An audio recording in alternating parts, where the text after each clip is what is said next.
Hallo liebe Carrado-Freunde. Nun erkläre ich euch einfach, wie ihr die Betten umbauen könnt, um mehr Schlafplätze in eurem Wohnmobil zu bekommen. Los geht's!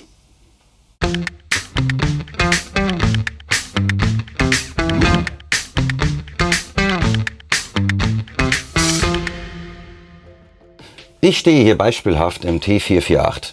Hier habt ihr die Möglichkeit, aus 2 Einzelbetten ein großes Doppelbett zu machen. Dazu müsst ihr lediglich den Mittelteil nach vorne ziehen, die Leiter einhaken und das mitgelieferte Kissen setzt ihr in die dafür vorgesehene Lücke ein und fertig ist der Umbau.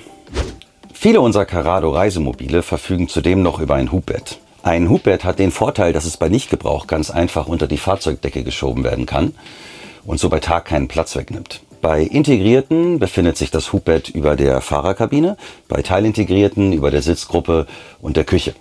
Die Hubtechnik hat den Vorteil, dass es innerhalb von Sekunden arretiert werden kann. Zum Entriegeln des Hubbettes drückt einfach diesen Schalter hier nach rechts und zieht an dem Griff ganz leicht nach unten. Ihr seht, wie einfach es ist, eure Wohnkabine innerhalb von Sekunden zur Schlafkabine umzubauen. Nun befestigt einfach noch die Leiter und den Rausfallschutz. Fertig. Und so einfach habt ihr eure Wohnkabine zur Schlafkabine umgebaut. Super bequem, super einfach. Carrado Campervans können optional mit einem Aufstelldach ausgestattet werden. Dadurch erhaltet ihr 2 zusätzliche Schlafplätze. Zum Öffnen des Aufstelldachs müsst ihr einfach nur die Schnallen rechts und links lösen. Die dienen zur zusätzlichen Sicherung während der Fahrt, dass sich das Aufstelldach nicht öffnet. Dann drückt ihr den Schalter, der sich links oben in der Öffnung befindet. Wenn ihr das Surren hört, ist auch diese Sicherung geöffnet. Dann müsst ihr nichts weiter tun, als das Aufstelldach leicht nach oben drücken. Der Rest geht ganz von alleine, weil das Aufstelldach über zusätzliche Gasdruckfedern verfügt. Anschließend nehmt ihr die Teleskopleiter und fahrt diese aus. Und hakt sie anschließend ein.